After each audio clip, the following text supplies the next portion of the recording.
Yep, looks like we got it. I think so. Just have to watch for it on the other computer.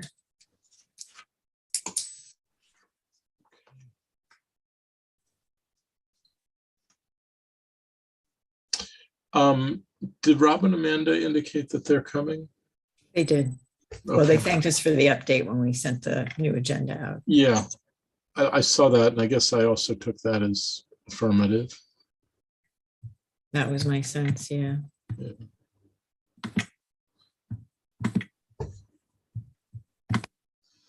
Okay, so we are live. Looks like Stephen's having a little hiccup. There we are. Hi, Steve. Hey, Steve, welcome back. You're muted. I think you might be muted. There we go. Sorry, my late canceling didn't help your agenda, your quorum, so my apologies. No Don't worry worries. about it, Steve. Did you have a good break? Yes, actually, it was fantastic. 8 days on the Jersey Shore. The weather was pretty good. Had some family members there, and made it all the way home. And then on Saturday, and then yesterday afternoon, while mowing the lawn, I very slightly turned my ankle. So of all the things and all the times, the last afternoon of my vacation was the best time to ever have something like that happen. Yeah, this is kind of the antidote to all those stories about the broken arm the day before vacation, or just yesterday, somebody was telling me about being a little, I'm trying to think of whose story this was, but breaking her arm right before 2 weeks at the beach and couldn't go in, up to the knees. Anyway, welcome back. Thank you. We had good weather and got a lot of bike riding in, and the lawn was about this tall when we got back. Yeah, we're still cutting twice a week, basically. Yeah, it's amazing. Hi, Camilla. Hi, good evening, everyone. Hi, Camilla. Hi, Nice to Val. see you. Camilla, I'm admiring what I think is Steve's house behind you. Yes, it's Yep. in progress. Oh, Steve, For you're the doing a art sneak show. peek. I hope it's okay, Steve. I didn't. Beautiful. It's not finished yet. It's just the beginning stages, but I hope. I hope I can do it justice. I'll try my Thank you. best. From But it's here, such it a looks, beautiful house. I immediately recognized it. Margaret Clow Hasbrook and all the successors would be very pleased. I hope so. I hope so. That's great. Why don't I just give it another second or two? Yeah, I've got 6:59. Oh, If I could mention just we didn't need a certificate of appropriateness, but we are getting close to having our roof done. So that's something that we had a bid for $8,000. We had a bid for $37,000 to do that roof. And everyone was like, that guy does not want to do your roof. And he'd done work for us on Prospect Street, but he's a good guy, but he really did not want to do that job. So we're interviewing our third candidate tomorrow, and I think we'll be signing our contract. Okay. One hears about these bids that are, okay, if you're willing to, pay me that, then I'll do it. But I'm so busy with other things that, yeah. Wow. So, and the 11,000 that the guy, I mean, he came and talked to Christine once, and it was, it's GAF shingles. It's, the underlayment is great. The drip rails are great. Everything is warranted. And, it's exactly what we want, to never worry about this again. So, but 11,000 is a whole lot better than 37. Yeah. He said 35 to 40, and we're like, whoa. So, wow. Sounds excessive too. And there was no gold anything. No, he kept saying, "Oh, it's like all these valleys and bends," and it's a very simple roof. I mean, look into the background. There's it's not that complicated. I mean, part of the roof is at least 50 years old, and then when Ellen built the newer edition, that's 25 probably. Now, but so it'll be a little bit more gray and a little bit lighter in color probably, but it's not going to be black. So That's great. Well, Camilla, just in time for you to adjust the picture. Oh, but you see the roof I don't think we're seeing. doesn't show the shingle color, so it's okay. Yeah. Autumn has joined us too. Hello, Autumn. Hi, Autumn. Hello there. Hi, hi. hello. So I think we will actually get started. I think that we may see Shane this evening, and he can dive in. Oh, just arrived. How's that for timing? Let's give him a second, and then I'll actually, it's not even opening. I will reopen the meeting.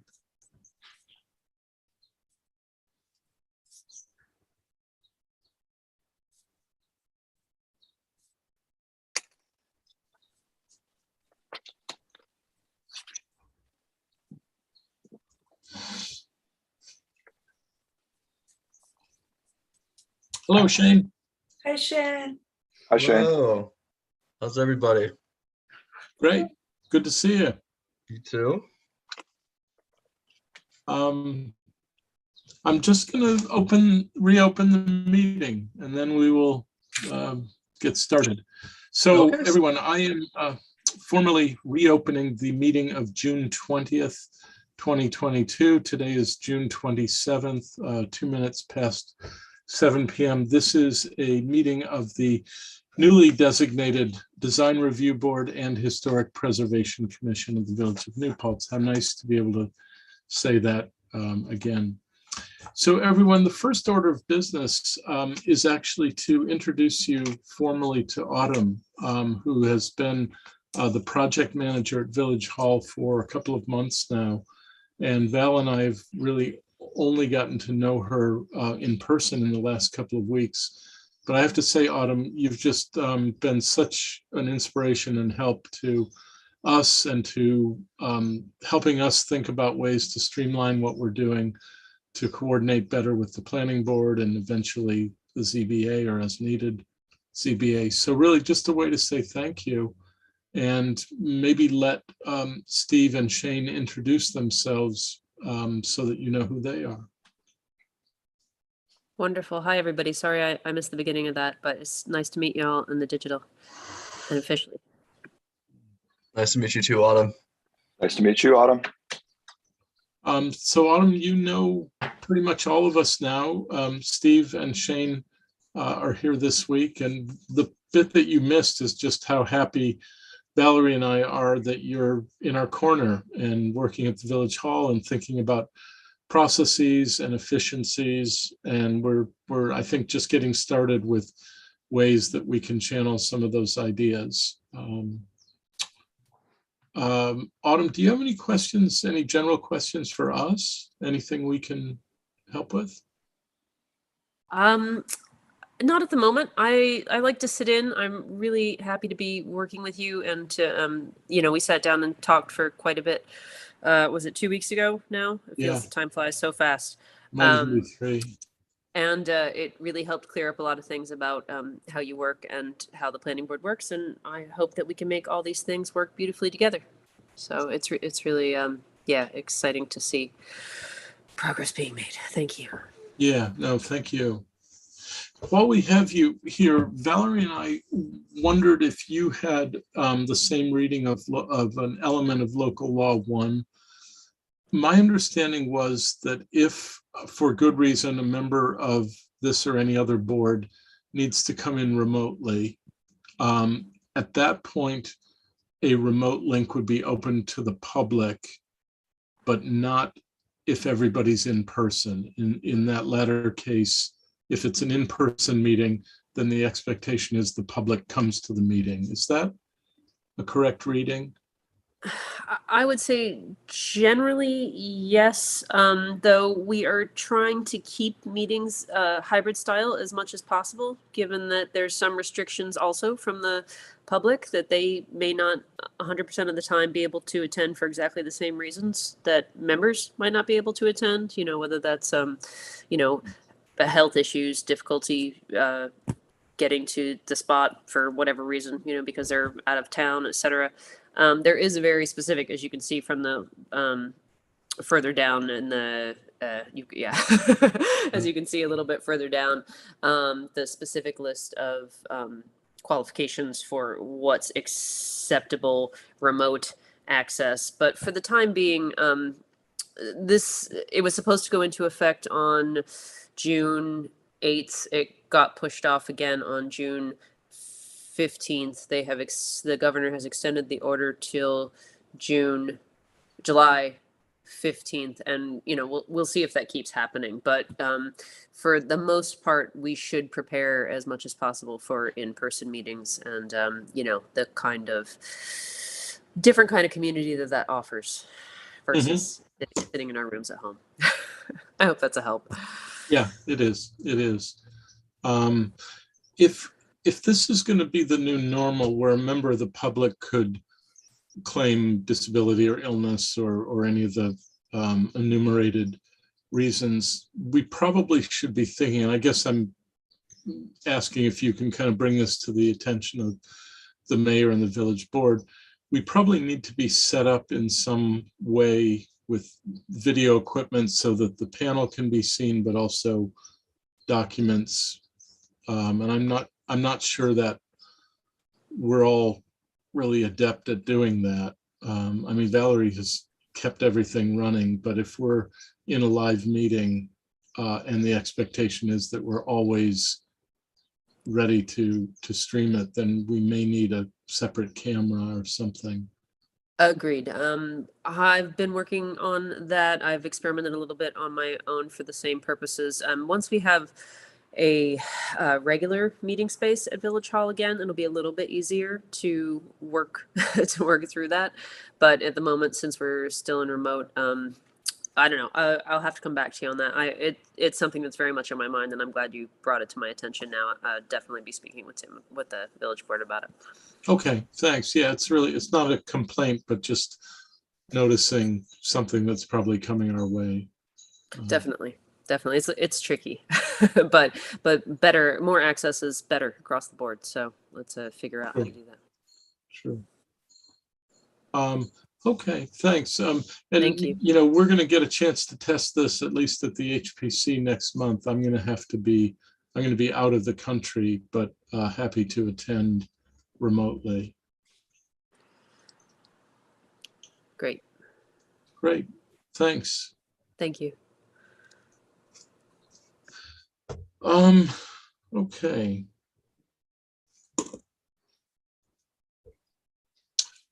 Valerie, I see that Sam has joined us. I wonder if I don't think there's a whole lot to go over with HPC 2203. And I guess we didn't really get a promise that we would have Rob and Amanda. I think you're muted, Val.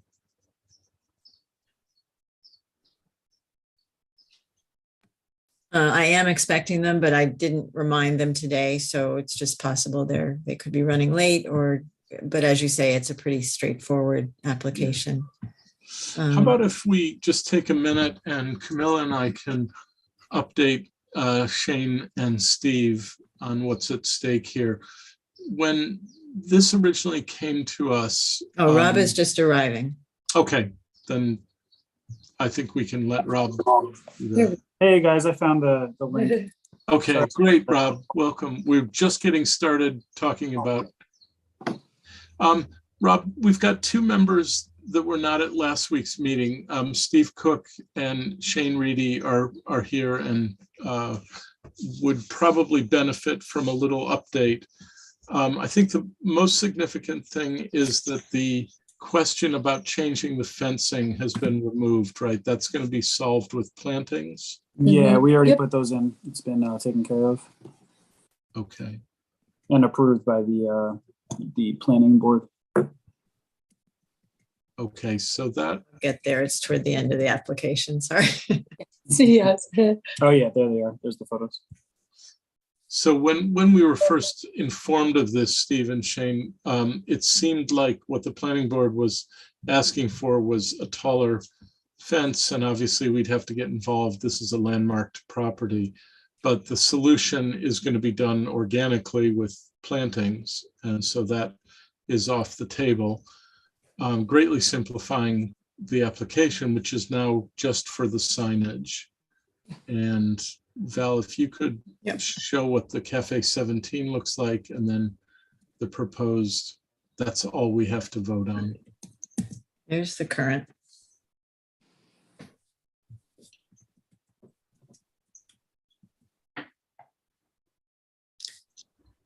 So New the- design, but the color scheme is a bit different.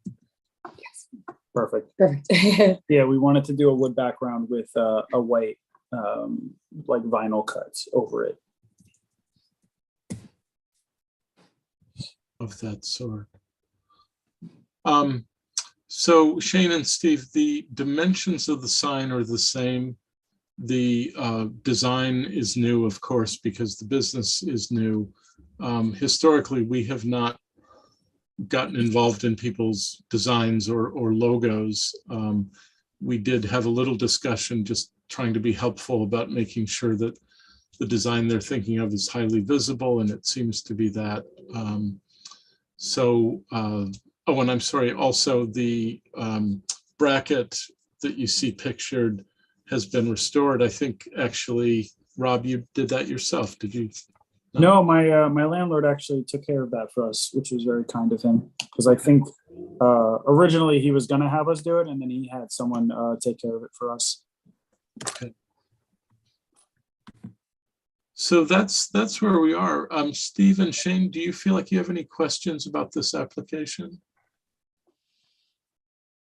Oh, Steve, I think you're muted. Oh, there we go. I'm really glad you don't have to put up a fence. That is really good, and they can do it by greenery. How far off the ground is the bottom of the sign? I mean, is that low enough so that people maybe banging it or graffitiing it? Trying to remember that. So this is not exact. What he has off by a couple inches, just because the actual frame wasn't up there. Okay. But it's at least 8 feet off of the ground. Okay, then that's as good as you can get. Okay. I think the code has requirements regarding that as well, so it would need to meet the code requirements. If it helps at all, it is the same exact structure and bracket that the Cafe 17 sign was on. Okay, that's good. So precedent is there. Yeah. All we're doing is just to try and keep it as simple as possible is just to change the design and the colors. Okay, I mean, I wish you luck. I mean, that building has looked very sad, forlorn, and Yes, empty so for a sad. while. Yeah. Trying to bring life to it. Well, I think this is really, I'm so impressed with this idea, and I just hope it fulfills all your dreams. Thank you. Yeah. Shane, do you have any questions? No, I mean, I like it. I like the logo a lot. So that image of the stain for, like, I guess for the wood that you're considering. Yes. So you're gonna stain a stain grade wood sign, I guess, right? Are you looking at using like a piece of walnut? Yeah, And I'm then trying to find a good piece of reclaimed wood that I can cut down. I had some woodworking stuff at my house that I can cut down and then stain to around that color, and then bring it over to my people to have them put the vinyl on for me. Yeah, no, I mean, I think that's a great idea. I mean, just, the one thing is, I think with the black, it looks really sharp. You can see all the details in the logo. Yeah. So I think, maybe, and I like the idea of, a stained piece of wood. So maybe just, I think maybe the darker the stain Yeah. That was might our help, idea. Yeah. just so that the details don't get lost. But Yeah. I mean, that's really the only thing. I think it looks great. Awesome. Thank you. So everyone, I think we're at the point of entertaining a motion to approve the sign as submitted and as discussed. I move to approve as proposed. Second. Seconded by Steve. Okay. Further discussion, anybody? Okay, let's have a vote. All those in favor of approval? That would be me. Aye. Aye. That's unanimous, 4-0. Congratulations. Thank you. And Rob, we really look forward to seeing your progress. Do you have, I think you said last meeting, you're hoping to have kind of a slow rollout this summer and then really hit it Yeah. around the time that students return. And Yeah, Yes. we're aiming for end of July. I have my carpenter people coming in Thursday to take a look at it. And then I'm trying to get in touch with a plumber and electrician to plan out everything around that. And then I think we're going to start painting Hopefully like Monday. ASAP. Yeah, as soon as possible. great. Best of luck. Thank you. Thank you. Yeah, it's a great concept. Are there other such centers in other communities? Like, is this an idea that has a critical mass? Yeah, they're all over. There's two big ones in Albany. They're called Bard and Baker. There's actually, crazy enough, the first one in Orange County to open up, and they just finally officially opened up a couple weeks ago. It was right next to my house, but it's very there's not the biggest community for it over here, and they don't have the best location, so they're only open a couple days of the week. And then in the city and in Brooklyn, there's a ton. Yeah. We Um, actually fell in love with one in Colorado, and that's what made us kind of hone in on the idea and really wanted to Yeah. tackle it ourselves as well. It's terrific. Do your best to make sure that the newspaper covers it. That's a good way to Okay. get the word We'll out. do. Hudson Awesome. Valley one, yeah. They've put a couple ones up there, not for us. It was more just for like getting, getting the acceptance from like the planning board and everything, which I've heard I didn't even know about. And a couple people were like, oh yeah, we read about it in the newspaper. Yeah. I was like, oh, interesting. That's cool. I didn't know it was going in there. So Yeah. it was a fun surprise. But they'll often do just a kind of profile story of you and your business, and that can be great. Awesome. Oh, okay, awesome. Yeah. We'll definitely reach out to them then. Great. Well, congratulations. And Thank you. Valerie will let the planning board and the building department know our decision. So like literally tomorrow, they will know that. Awesome. Awesome. Thank you so Thank much. you so much. Okay, all best. Great night. Have a good night. Good night. Good night, Thank thanks. you. Right. Great, so that everybody is approved. Let's go on to HPC 2204/PB 2204. This is an application on behalf of Violet K. Jamal, Covington Property Group of Milton, New York, represented tonight by Alfondre Architecture in the person of Sam Delaney. Sam, hi, how are you? Nice to see you and hear you. Very good. Thank you for having us. Rick Alfondre is joining us as well. I am here. Sam Dillahay, project architect. Thank you, sir. That's great. I want to apologize again for last week. I'm sorry for that last minute cancellation, okay. but we kind of saw the storm coming, and I'm glad you're so flexible. Thank you. Well, thank you for being able to have another meeting before the July one. We certainly appreciate that as well. Yeah. It might be easiest, Val, if we hand things over to Sam, just to walk us through, especially what has changed since we last saw this. And actually, at least one member that you're meeting tonight never saw the original plans. And Steve, I'm not sure you did either. I don't believe I did. Okay, so maybe emphasis on changes, but let's have the big picture Sure. for our benefit as well. All right, Sam, I'm going to pause share and then it'll be yours. Wonderful. Thank you.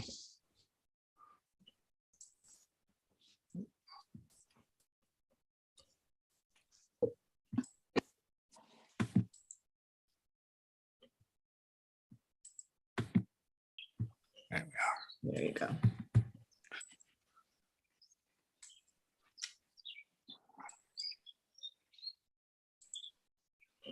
Okay. Can everyone see that? Yes, perfectly. Okay, very good. So as a just sort of an overall big picture, first of all, thank you for having us. We're excited to speak with you guys. We are looking to develop the what everyone knows is the Moxie cupcake building site. to change it, to convert it into a 3-story building. It would be a 2-story hotel over a restaurant space with an outdoor cafe in the front and a roof deck for hotel and restaurant patrons operating within the conforming to village requirements for noise and things of that sort. But aside from that, providing what we would say would be an extraordinary experience and an extraordinary view to everybody who goes up there. That is certainly our goal. The development of this project, we wanted to, I think, as I said it last time, really expand the walkable village experience up to the corner here of Mannheim and Main Street, and just sort of try to bring in that entire section theoretically of Main Street up. So sort of have this at what I believe is the high point of the village. This beautiful building with a wonderful view overlooking everything and the gunks, from which visitors can, have dinner, to walk around, sort of walk down into the town, and sort of bring that whole experience further up the way. I, as a side note, just sort of continue to, the origin of the village, sort of down by the river. And then there was train tracks adjacent to that. And so everything was sort of oriented towards that. And then in the mid 20th century, we had the Thruway, and that sort of realigned the whole sort of community from, things sort of receding from the center of the village out to the country, I guess, before you get to Highland. Now everything is sort of hemmed in a different fashion. And then that's slowly evolving the architecture between, as you enter the village and work your way all the way down to the river. And our initial application, the zoning in this area was the B1 zoning. It's now changed to B2 zoning.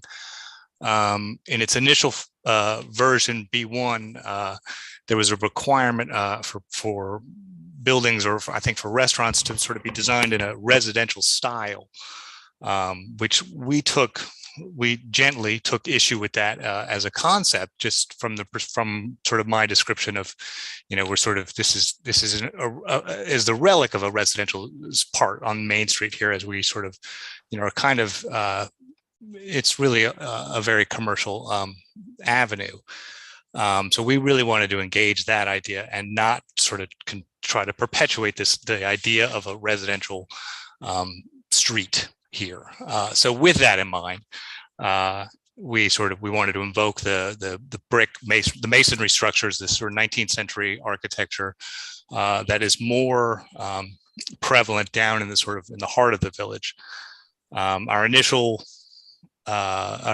submission was very similar to this. After after the zoning laws had changed, we were able to do some reconfiguring of size and other things, which I can go through. But we also were sort of freed from some of the variances that we were dealing with, and some of the sort of justifications of not presenting as a residential building, which I think is very nice to be free and liberated from that idea. Changes to the facility, or changes to the building. Initial thing, so aesthetically, well, the footprint based on the new zoning we expanded from 3,000 square feet to about 3,500 square feet. I think it's 3,586. Our setback requirements, side yard setback requirements and front yard were reduced. And this allowed us to sort of expand the building towards the convenient deli parking lot. In that instance, we sort of were creating a more visually squat building. So one of the sort of the modifications we made is that I inset the egress stair there in the front, so that we sort of were presenting a more of a slender rectangle to the street there. I don't know if my mouse really works here, but so that, we really wanted to sort of keep this more of a vertically oriented building, and as we sort of expanded in size, we needed to make some modifications to sort of really project that. I believe I'm looking through my notes and I saw what Valerie sent me. I know our initial submission to the HPC, we hadn't provided as much detail at the windows, though I believe from the notes, I think we did end up providing, making those modifications. But in reference to the sort of downtown historic buildings, we, sort of arched brick windows, large glass storefront spaces, large awnings at the front, and a fairly articulated cornice at the roof, which we've developed, at least from our initial presentation to the HPC. Mm-hmm. In addition to that, we sort of in further review and going through the building code, we were able to remove the roof access from the Main Street egress stair, which was visually, I think we were sort of having it recede, but it was something we struggled with a little bit. But as our sort of further review and sort of limiting the amount of people that can access the roof at one time to a still reasonable number, we were able to remove that, and which I think helps overall form of the building. Other changes, the balconies that are facing the extraordinary view initially were really, they were just sort of large windows that you would sort of overlook. With a railing, we've made those actually accessible to people can go out there. To be sort of a steel structure, tapered shape, tapering, sort of its widest at the front of the building, tapering towards the back. So this really, I think, also just further enhance the experience for the guests. You can sort of really get out there and have a glass of wine or lemonade or whatever you would like to do. Other changes also sort of just to sort of encapsulate the site we want to provide. It's good. Well, I guess right now we're talking about a wood fence to really sort of work with the landscaping to conceal or reduce the impact of the parking area. I think overall the drive lane will be the primary thing that one sees relative to the cars, the fence. I think that the fencing, the sort of the plantings in the front and the building itself really will sort of be the main players visually when someone is walking by this building. I believe those are the primary changes. Sam, thank you very much. Absolutely. I'm just going to ask a really quick question, maybe two actually. So the balconies, I do remember that they were sort of Juliet style balconies a couple of years ago. Are they now, they're not rectangles, but they're tapered rectangles? Yeah, they're sort of a tapered rectangle extending out about, at least right now, we're drawing it at about 5 feet at the front side, with some as of yet to be determined bracing that we're presumably going to do from the top, not the bottom. Okay. And then tapering to about how many feet would you guess? Tapering to about 3 feet. Okay, that's what I would have guessed. Secondly, how far along are you on the cornice details? Have you picked out anything, or do you have anything more you can? No, beyond what we're showing, I think that the real detailing of that is something we'll probably dig into further down the road. I guess I guess at the moment I'm showing, sort of a pair of arched little braces, sort of at, spaced, I don't know, 6 feet away from each other or something of that sort. But in, sort of in a general reference to the cornices of down in the village. But as a specific development of it, that we still have some ways to go. Okay. Yeah, and that's totally appropriate. I think the paired brackets look really good. I'll just offer that. And one very last question, and then I'll turn it over to my colleagues.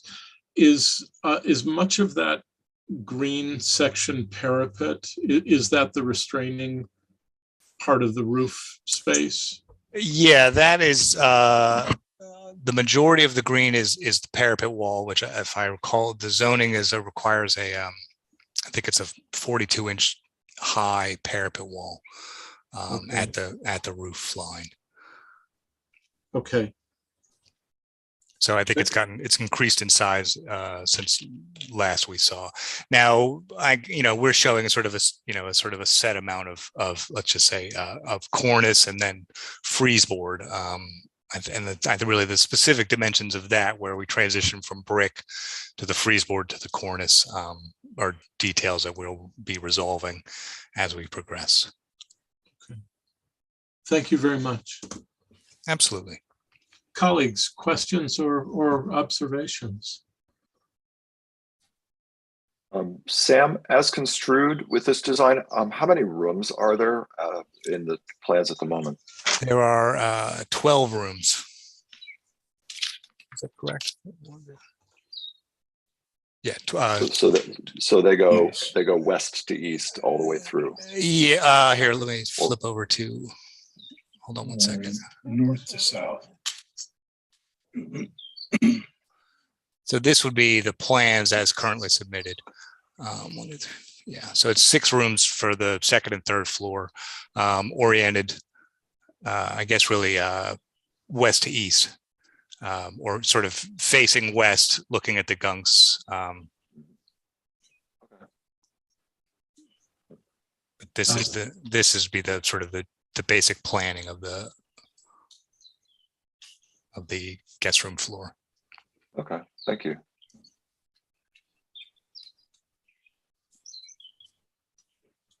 I had a few questions, and first of all, I really like the design. I think it's really great. Thank you. I think it's timeless, and I think it works really well. And I think you did a great job describing how, this design, could be made possible by the new, the rezoning. And I think that this really is a great example of, a building that's not residential in style, and that is, I think it's going to look really great on Main Street. So it's a few questions, and I actually had a series of questions about the cornice, but I'll put that at the end, because you were saying that you're still working out the details. So the roofing material at the bulkhead, what is that? Because the way it's rendered, it's like green. It's showing the same material as the cornice. Yeah, and I mean, and that's a fair question, and I apologize if my cornice answers aren't going to be as complete as they could be. No, it's okay. It's okay. But I mean, on one hand, it's sort of, I'm just sort of, there's a transition from the brick to what I'm just going to call the frieze board, and then that's some sort of flat, but it's going to be articulated through sort of some 1x or some sort of I think even in this, I sort of, as I was modeling this, I was sort of putting a little more detail in there. So that's that.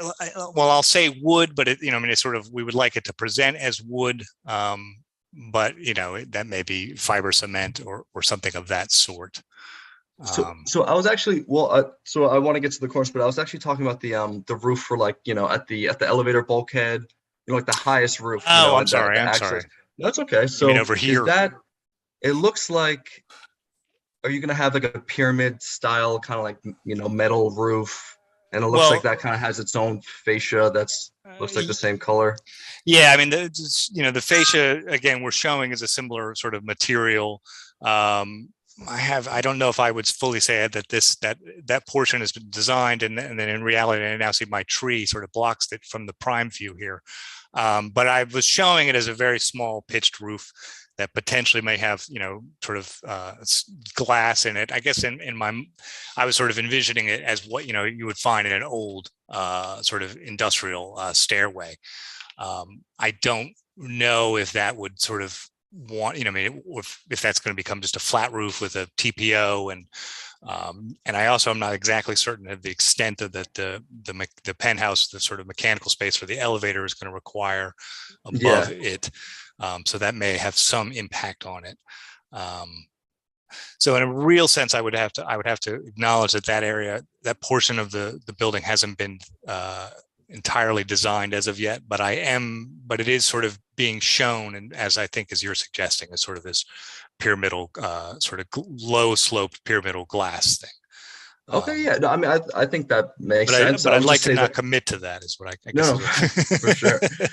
I would just say if it is going to be some kind of, you know, metal, like maybe I just feel like the way, and you know, I understand it's just a rendering, and the rendering has lots of details, so we could talk about these levels of details thanks to, you know, how much you've shown in your rendering, which is great. So I was just, you know, if it's the same color as the cornice, it kind of it ties those two roofs together, and I feel like maybe the cornice might kind of stand alone. You know, it might just look nicer if, you know, if that visually was separated. That's, I mean, it's just something to consider.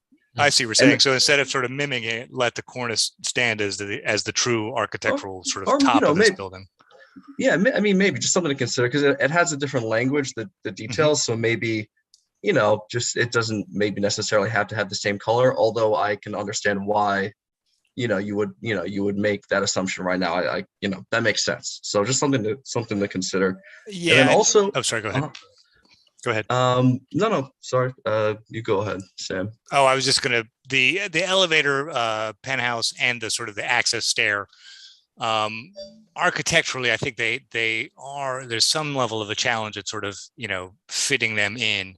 I think that, you know, I mean, it's the kind of thing where it really wouldn't be what, you know, is sort of presented to the person. You know, the goal here really is that the building sort of strikes you, and that's not what you focus on. But I don't mean that to say, you know, it's sort of an unaddressed area.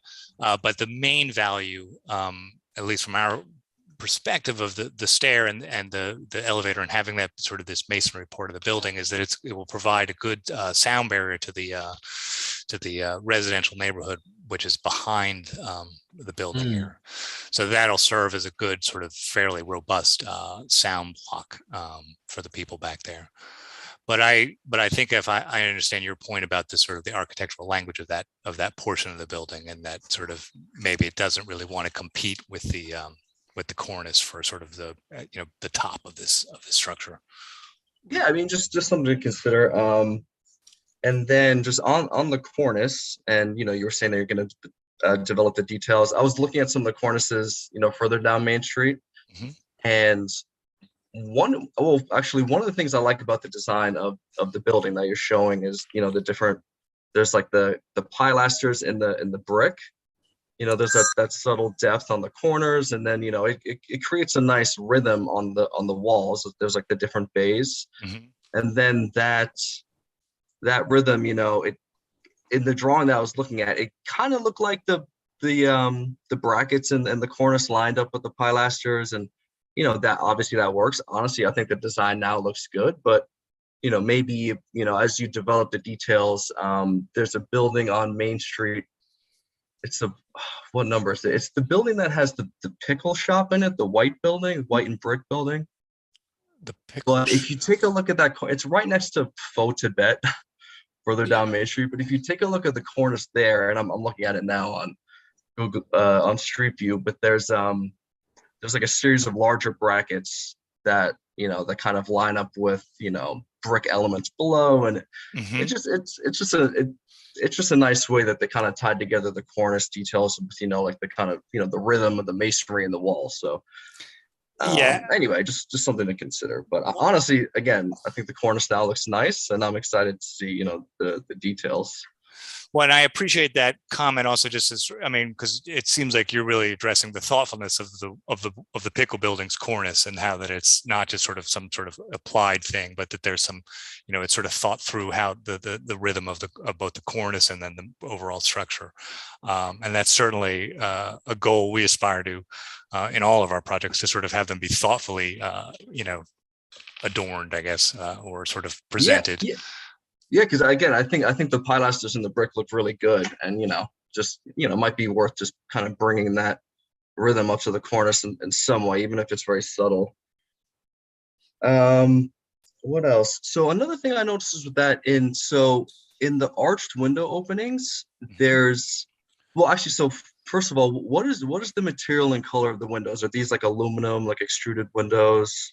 They would, I mean, and again, I'll make the same qualification over and over, but I guess the presumption at this moment would be that they would be sort of a bronze or a sort of a, sort of a cast iron impression.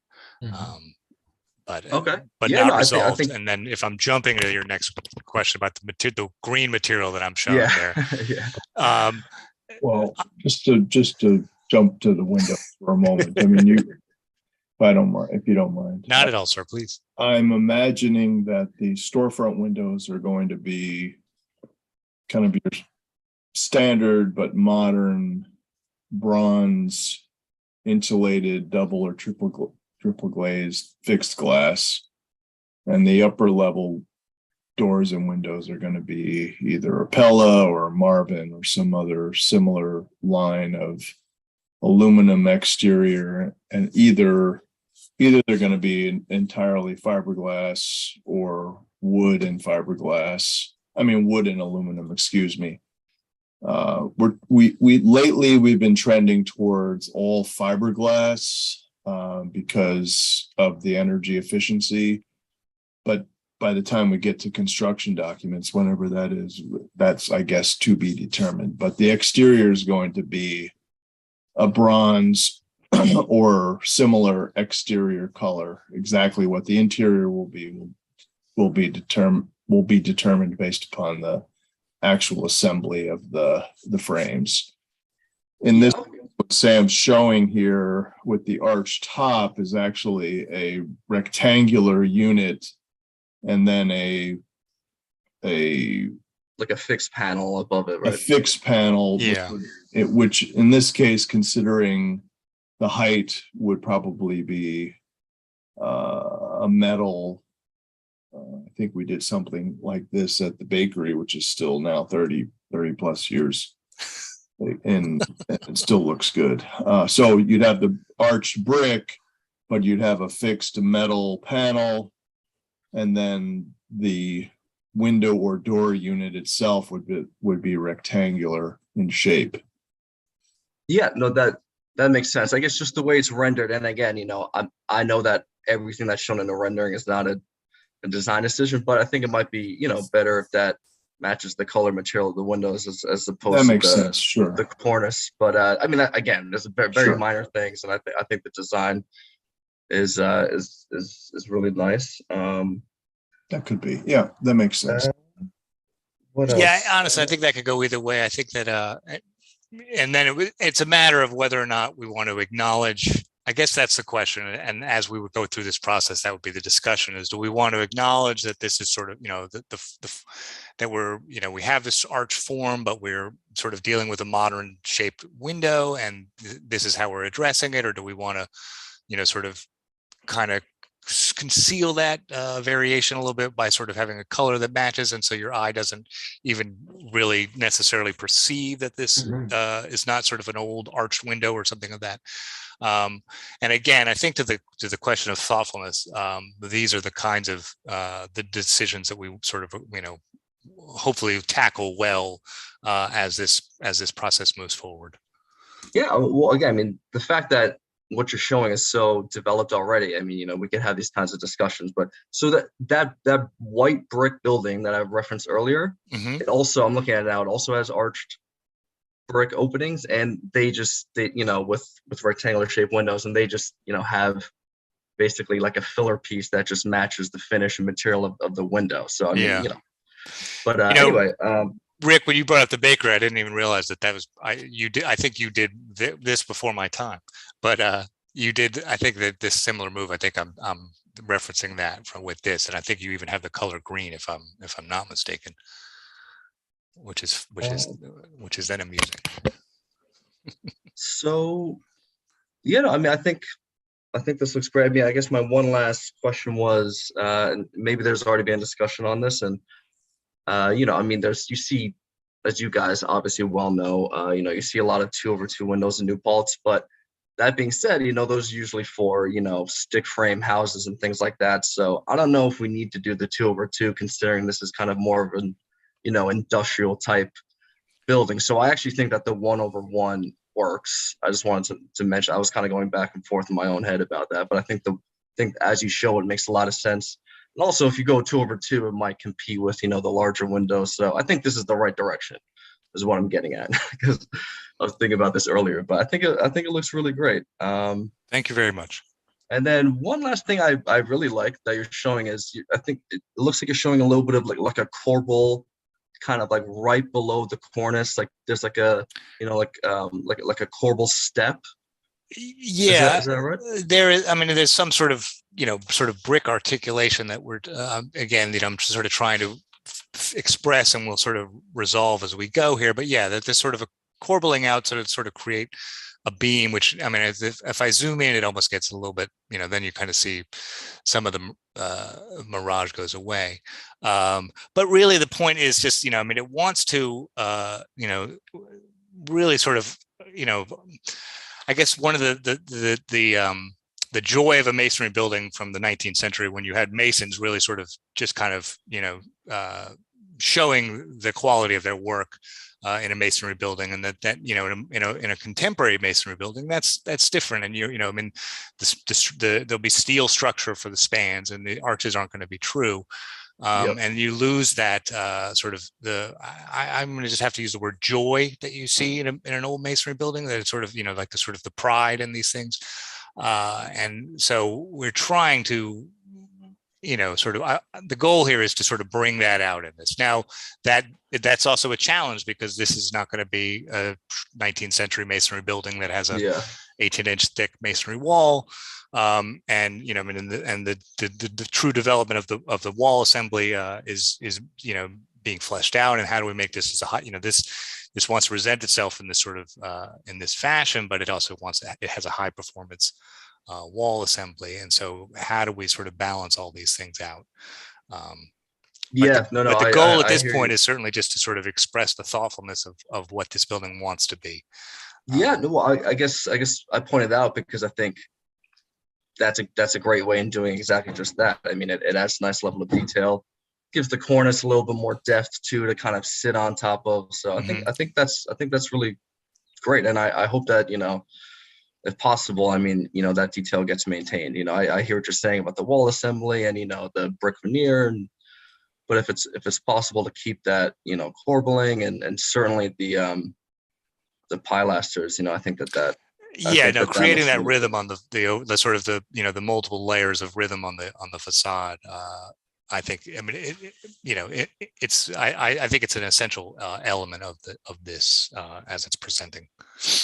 Yeah. Okay, great. And then the last question I had was, you just mentioned earlier that the balconies might be supported from above. Are you thinking like tension cables that are maybe, kind of angled off from the front of the building? Like a tension cable that I guess that it's sort of holding it back. It's something like triangulates or something that would be integrated with the railing system. And again, I think when we did a project down in Garrison, New York, where we had all these sort of cantilevered balconies, but it had this sort of tension rod bracing, and that was a little bit of a different style, but a fairly similar sort of balcony scenario. And I think it worked out. It was effective there. I think there we were probably presenting the bracing a little more prominently than I think our goal would be in this, which would be to sort of present a more traditional balcony scenario. But that would be at this point, and my best guess on how we're going to do that, just because the structure of the balcony doesn't want to we don't want to create a thermal bridge into the building in a manner that they may not have considered, they might not have worried about 100 years ago. And also 5 feet is pretty. Sorry, go ahead, Rick. Well, it's either going to be embedded. There's three. We have to engage with the structural engineer to resolve the issue. But as Sam stated, the primary issue is that we don't want the balconies to be thermal bridges that conduct energy from inside or outside into the interior of the building. So they're essentially going to be hung on the exterior of the building. And what we did in Garrison at the new Friary, though those were 3 feet deep, is that there is a diagonal brace in the side walls of the railing that effectively hung the balconies on the wall. Given that these are 5 feet or less, that may not work, and it may have to go higher, and we're going to have to work with the structural engineer. But regardless, it's not going to be. It'll be aesthetically pleasing relative to the historic character, the modern historic character of the building. It won't be just a simple, airplane cable. It'll be black iron or something to that effect that makes it look like it belongs with the building. We did something similar at the Rosendale Theater with the canopy out front of the theater. Although those are it's hung up high, it looks like it belongs in the early 20th century building. I think all that said, though, I don't know if, and again, I mean, this is almost a testament to, I mean, I don't know if some sort of bracing from the bottom would be terrible. No, agreed. I mean, that may be, I mean, again, but it's all about sort of incorporating it in and make in a visual way that, that works, in addition, obviously, to it sort of, being a secure balcony that people are comfortable being out on, experiencing the extraordinary view. Yeah, no, for sure. And also, how much it would cost, based on the structural details, and yada, yada, yada. Yep. So anyway, Yes, it's just cost indeed. for sure. So absolutely. Yeah. Yeah, no, but I mean, I think that's it for me. Thank you guys. Absolutely. Thanks, Shane. Camilla, have you questions or thoughts? Yes, I have a question about the windows. Will they be a little bit recessed from the face of the building, or will they be flush? Well, with my normal qualification aside, they would probably, they would be inset from the brick. Let me just say, they would not be flush to the brick. Okay. The extent of that they would be inset, I'm not certain. But however this ends up being framed, the applied masonry would be, the window would be sort of installed, in the structural line of the building, and the applied masonry would be beyond that. Sure, thank you. That's great to hear, because many new buildings have that stuck-on window look, which takes away from the other architectural elements. I agree. And yeah, I mean, and again, I think it's, so agree. Thank you. I'll leave it there. I just have another question about the setbacks. We have to look at how a new building disrupts or integrates into the existing streetscape. Mm-hmm. And I'm just wondering if the front of the building would stick out any more than of its neighbors, or will there be any disruptions to the sidewalk or I guess so. I would answer that yes, it will stick out further than its neighbors, and that is our plan. And the site plan, Sam. Yeah, that is the goal.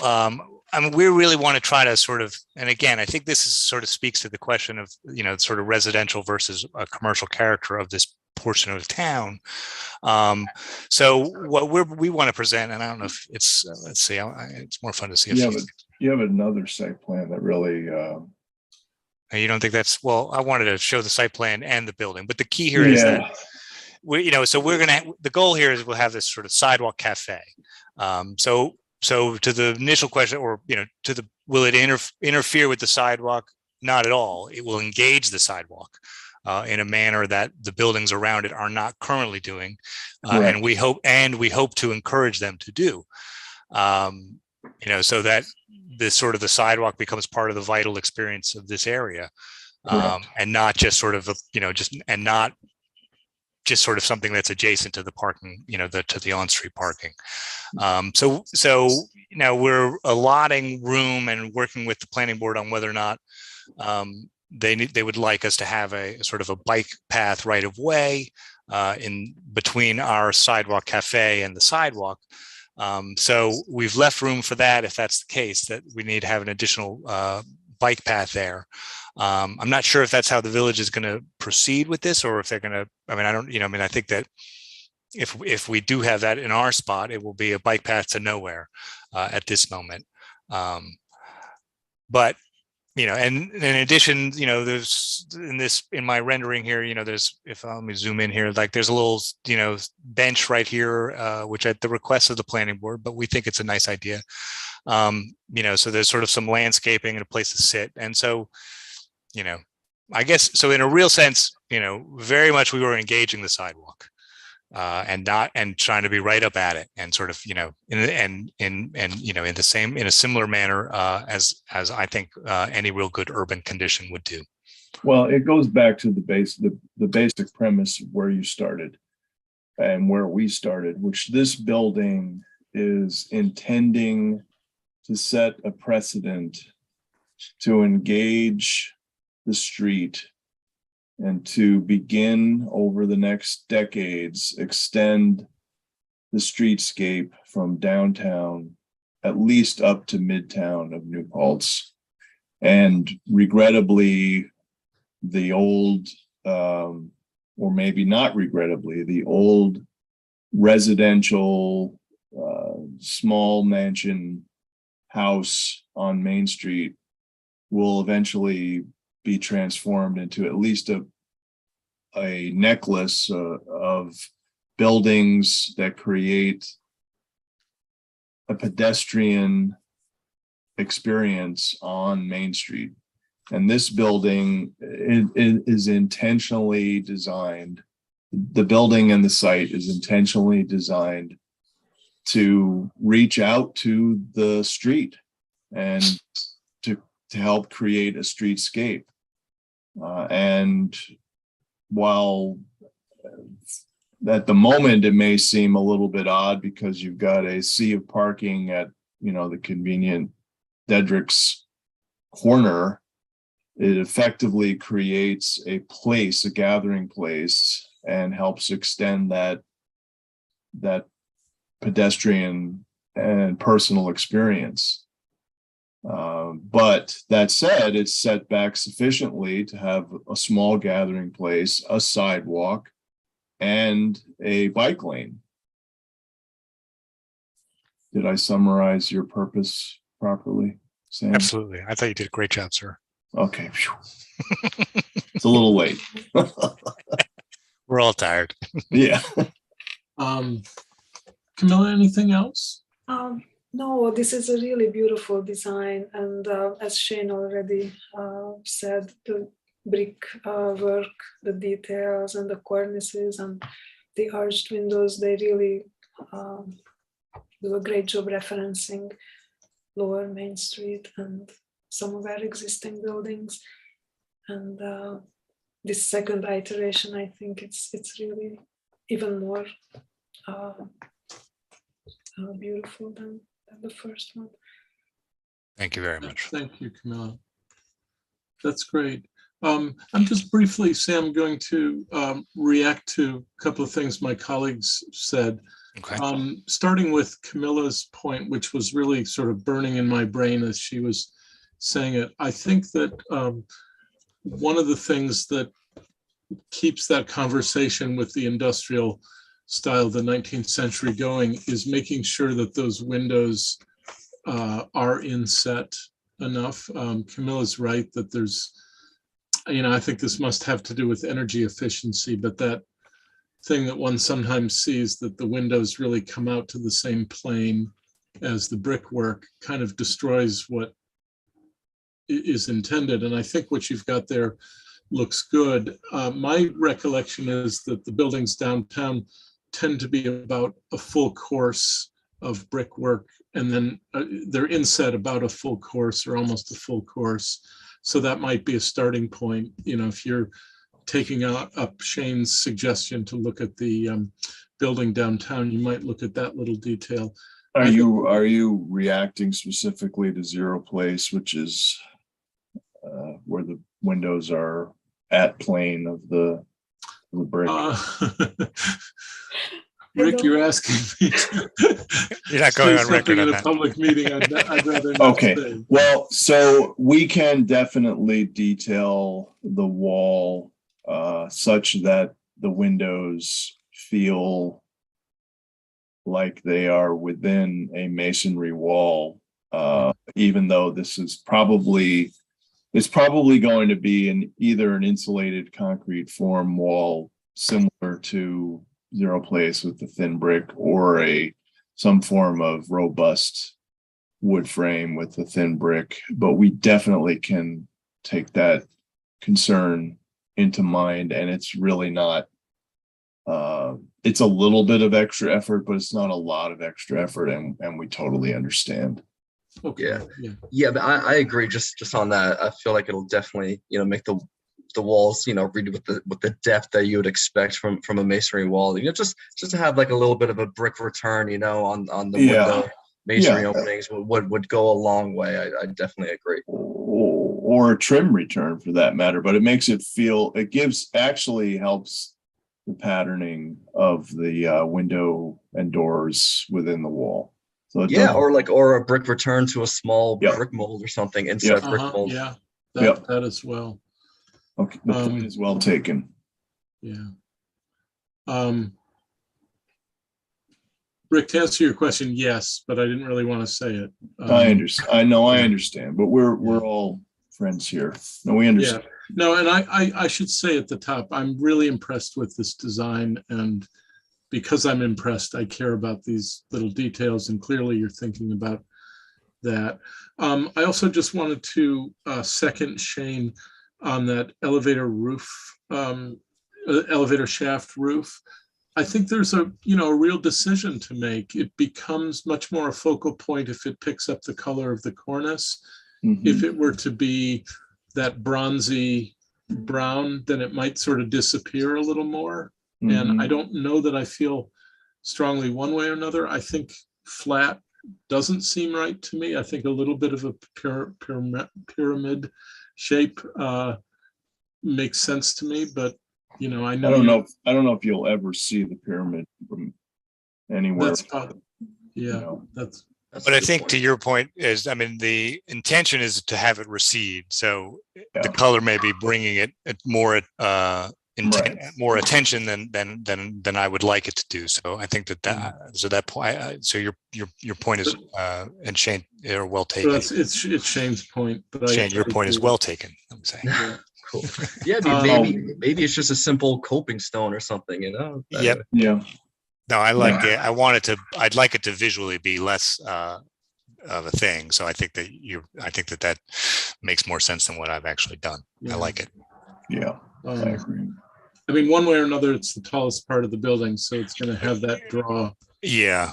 Except that that you're not going to really see it from. You will see a bit of it from the convenient Dedrick's parking lot, but for the most part, you're really not going to see it. You have to be over by M&T. That's the view we're seeing. Yeah, and for the most part, folks who are driving or walking on Main Street will never see such a thing. But again, I think just from a philosophical the goal is to have it recede. Yeah. And then this, and anything else up on the roof is not the cornice is really the goal of the cornice is really that's where your eye ends. Yeah. Well, and the reality is that the cornice is screening everything that's up there. Its purpose is, besides the fact that it's aesthetically important and it's required by the zoning, it actually serves the purpose of screening everything that's up there. Mm-hmm. Correct. Yes. Speaking of cornice, I just want to say generally how impressed I am. I think the way the frieze kind of meets the cornice and there's already some texture and dimension is definitely going in the right direction. So I just want to echo what others said. I was thinking about your options for balconies, and because I'm not an architect, of course, I wasn't thinking about the thermal bridge problem. But given that you don't want a thermal bridge, I'm wondering if, particularly if something goes up from the balcony for support, there might be some way to integrate those planters so that that becomes a little more purposeful or looks less like a support. So I don't know how to do that, but I'm glad you're thinking in those terms. And then just two very quick things. Will you no longer need a height variance as a result of the B2? That's correct. Okay, Yeah. wonderful. That will definitely ease things. And what is the current height projected? The current height at the cornice is, I believe, 35 feet. Okay. And you're allowed the extra with the elevator shaft? The elevator shaft, yeah. So that sort of that and other,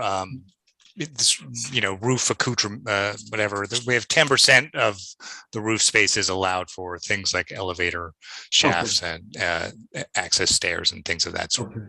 And you seem to be well under And that. chimneys for oil boilers, which we're not. Chimneys for oil boilers, which we won't have one. But yeah, I mean, we're within our percentage currently. Okay. So that's great. And then very last thing, again, I'm with Shane, and Camilla mentioned it also.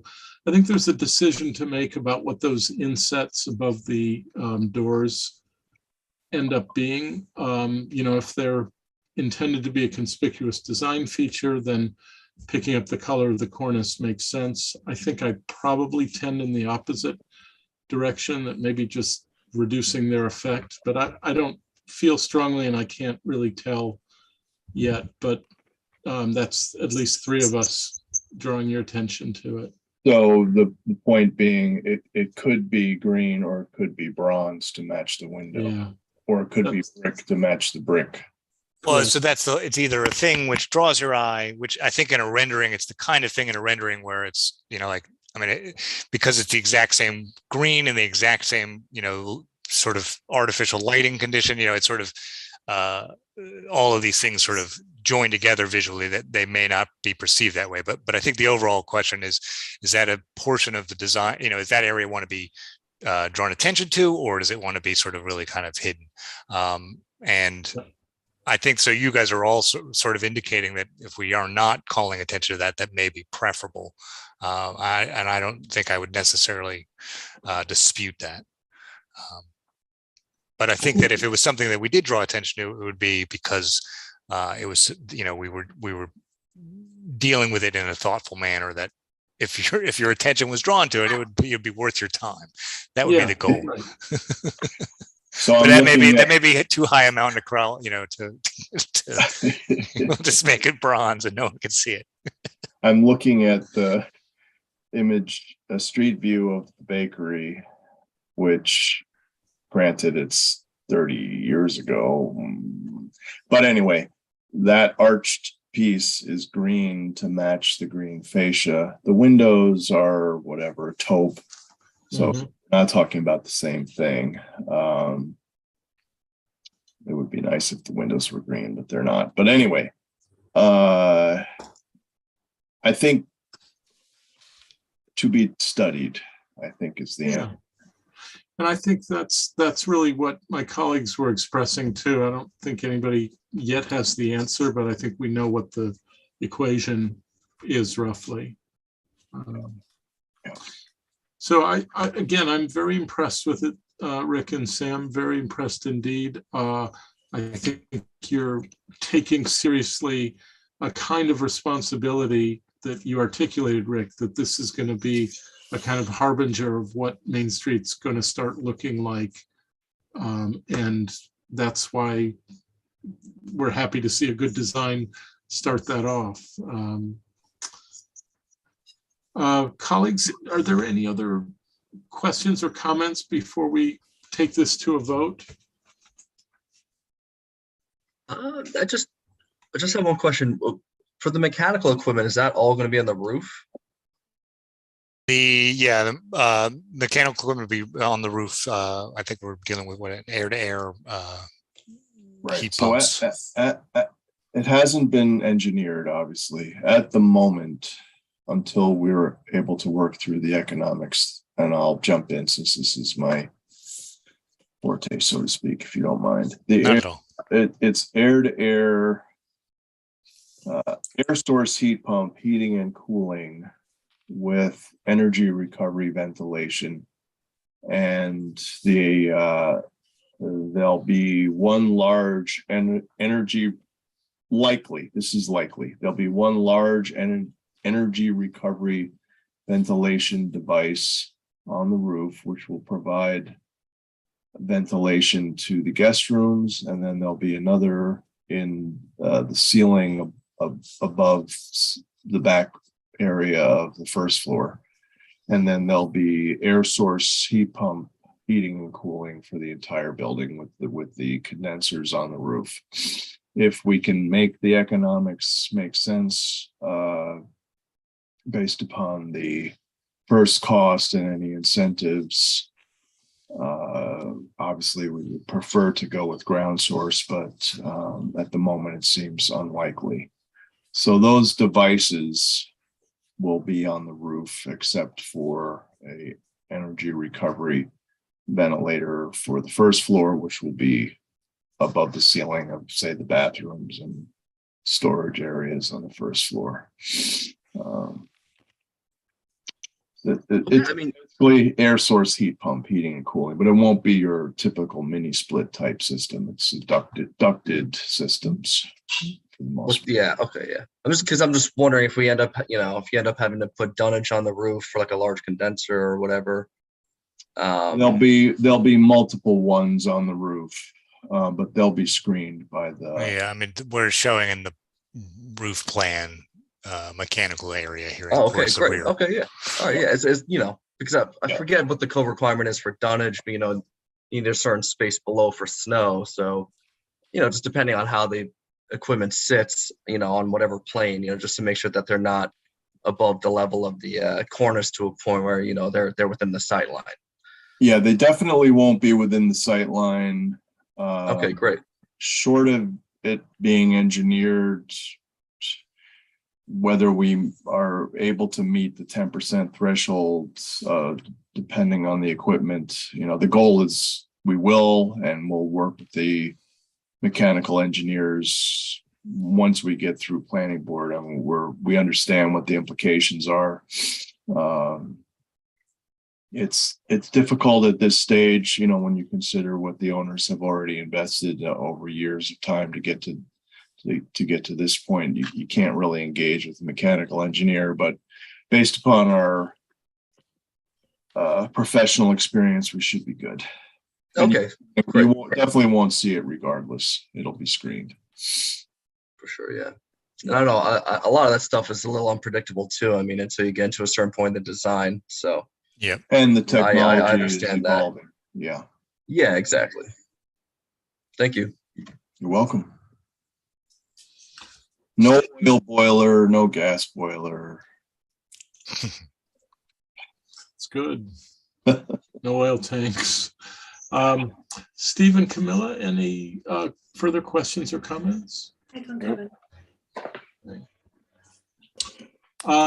I'm happy then to entertain a motion to approve HPC 2204 as submitted with our suggestions noted. And I think implicit in that is the hope that we can be helpful as the project gets more and more detailed. And you will feel free to come back to us for this kind of discussion. Understood. So colleagues, is there a motion to approve? I so move. Move that we approve HPC 2204 with those suggestions. Thanks. Is there a second? Seconded by Shane. I think I saw first. Further discussion, colleagues? Okay, let me call for a vote. All those in favor? Aye. Aye. It's unanimous. Sam and Rick, that'll get reported actually tonight, but effectively tomorrow, the planning board will know of that vote. And we look forward to hearing more. And please know that our offer to come back is genuine. We want this building to be as good as it can be, just as you do. So if we can be of help, please let us. Thank you very much. Thank you very much. Thank you. Thanks, guys. Thank Have a you. good Thanks, Rick. evening. Thanks, Sam. Take Thanks, care. everybody. Have a great night. No, thank you. Thanks. Okay, everyone, that passed unanimously as well. Thanks for all your good suggestions and questions.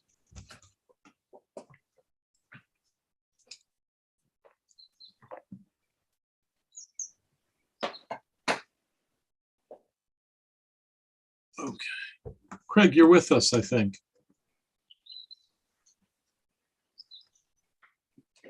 Yes, Okay, well, I had to unmute some things here, so. okay, welcome.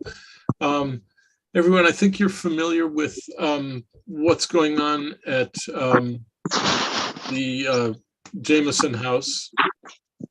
And we basically have talked about a three-phase project. The roof has been done and looks beautiful. That we determined to be a like for like. The question tonight is first, what to do about windows, and secondly, to have at least a further or preliminary talk about what to do about siding. So Shane and Steve, just for your background, Camilla and I did a site visit and met Craig, was it Thursday of last week? Yes. Had a good walk around and talked about the state of the windows. Craig, if you want to fill everybody in on what the current thinking is, Val can illustrate as you go. Well, just that, you know, we like to get approval and move forward on stage 2 of the windows, because the windows, and there was a question, Camille, about the 51 versus 52. I've got a phone call in to the builder as which series it is, but it has to be the series, and I don't remember which is which now, that allows for the paneling of all those windows, especially the fact that there are some 4 on each side that are the 12 over 12s. And, you know, we're looking at probably at least 3 months to get those done and made. So basically, we're trying to do a like for like match to what's there. With the exception of a couple of windows that historically over the period of the last decade, I'm going to assume, I don't know if it's previous to HPC or not, it's irrelevant in my opinion, that are windows that have been updated, but they don't match anything as nice as what we're going to do. 1 or 2 don't match, 1 or 2 do match in the sense that they do have some paneling, but it's I think they're 4 over 4 instead of 6 over 6 or 12 over 12. So in any case, we're going to the ones that are not 6 over 6, we will make 6 over 6, with the exception of some of what I'm going to call those eyebrow windows, which are fixed 3 panels. Again, there'll be 3 panel. Unfortunately, I haven't heard back from the builder, so I can't give you for certain about the 5100 series versus 5200 series. And I think, as Val suggested, I think it was just a typo. You know, I think the original windows of what we gave you the catalog last year is what we're going to do. I will confirm that, obviously. I don't know if that has to hold up a vote tonight, but you know, I can't think that what's that? Craig, I can't think that technicality is going to hold up the vote. We all understand what we're talking about. I mean, as soon as I know, I'll address it with you folks via email. There is no movement on the siding as yet, because Kevin from Roberts Roofing will be engaged in much greater conversation about the siding, because he has to come out and do more exact measurements. before he orders those windows. So that we're sure to get the right windows. We're not going to wait 3 months and have some mistake. It'll be, he's got to fine tune the measurements. He took the catalog basic size that are close, but there are those nuances of a 1/4 inch or 1/8 inch that have to be made in exact measurements when he, because all windows are custom made. It's like everything now, nothing gets made and is inventoried until you place an order. That's part of the supply chain nightmare that we're all living with everything. So at the time that we are going to do the measuring, he said, we'll sit down and he'll get his notes together and we'll get deep into phase 3. So I don't know if I can give you anything tonight on that. Okay. But we are trying to resource an option over vinyl siding. And we understand the desire to do that. And we do want to do that if we can afford to. We certainly don't want to leave the building the way it looks now. Understood. Well, let's draw our attention to phase 2 first of all, everybody. So the proposal is, and looking at the image that we're seeing now, that the eyebrow windows would retain the 3 light distribution. Correct. The front windows would have the 12/12, and all the sides would be 6/6. Correct. With the possible exception, Craig, I think you mentioned that picture window may, Val, would you be willing to go to the back shot? There we are. Here we are. Craig, I think you said you weren't sure. Yeah, but when I was looking, the count that he projected looks as, I guess he is replacing that. Okay. And he does talk about a 6-panel window. So I thought we were skipping that, and we'll have that conversation when he comes to measure, but I guess he's doing that one as well. Okay. This way, it's all thermal pane and makes the house tighter. Good.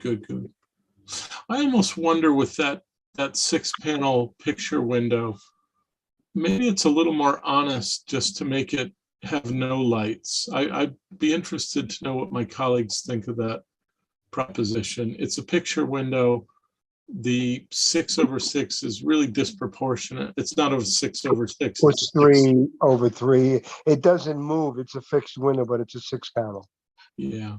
It's not a double hung. It's just it's a picture window, and it may make sense just to keep it as a picture window. I sort of feel like, let's be honest about what it is. It's a picture window. And so everybody understands that is the back of the house that faces west. So nobody from the street or totally private space.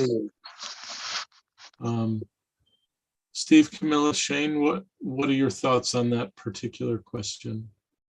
I agree. I mean, I don't think it's fooling anyone as it is, and I think you'll get to experience it as a picture window if it doesn't have the divided lights. I mean, that center divided light probably lands, more or less at eye level for someone who's not. I'm not that tall, so pretty much when you're sitting in the kitchen, in the dining room, yeah. So I think it'll actually, I think Tom's. I agree with Tom. Unfortunately, it only looks out on the parking lot of the church, but nonetheless, there are a couple nice trees out there. Yeah, and in the winter, you can see some of the ridge. Well, that's true when the leaves are off. True. Steve, Camilla, any thoughts on that window? Just having a picture window could only be better. Thank you. I agree. Well, I'm partial to divided lights. I'm sorry. I'm the minority opinion. But yeah. We can push you on that. I think you still got the vote, don't worry. Okay. Well, I mean, I guess we're divided on that, Craig. So okay, well, maybe we can leave that to you. I don't feel strongly. I sort of, with Shane, I feel like if I were an occupant of the house, I would like to have a picture window without the divided lights. I think Camilla and I are different on this. I don't really like divided lights very much. Well, from inside, I would agree with you. It'll be a more enjoyable experience living in the home. And we were doing that, and that's why I mentioned it earlier. It looks like he's planning on doing a 6-panel window, but it's sort of moot given its position in the hood and what it looks out on. Either way, but it's always nicer to have at least one nice large window, especially in the morning, dining room. It would be. I go with you, and it's probably even a couple bucks cheaper for whatever that's Yeah, worth it'll to us. save you $25. That's not really the issue. Which we certainly can put towards the panel.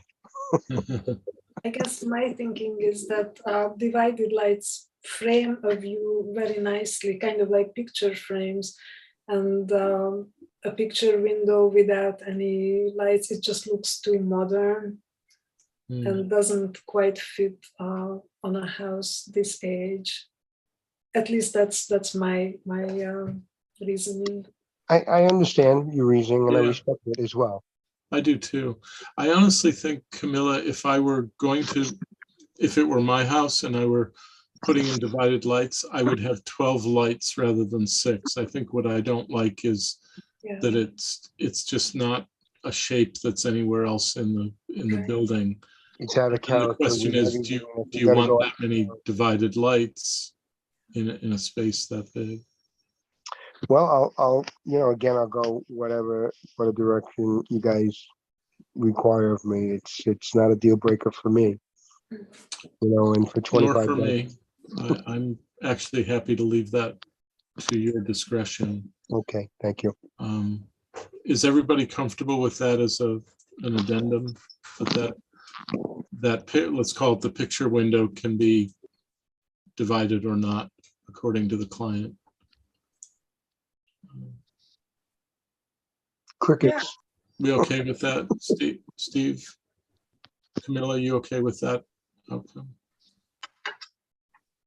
I'm sorry to be contrarian all the time about the windows. I feel that I'm just thinking that it might set a precedent. My what? Set a precedent. Set a precedent that we are kind of tasked with approving replacements, or something that's appropriate for the house. Or for the historic character of the house and the street. And,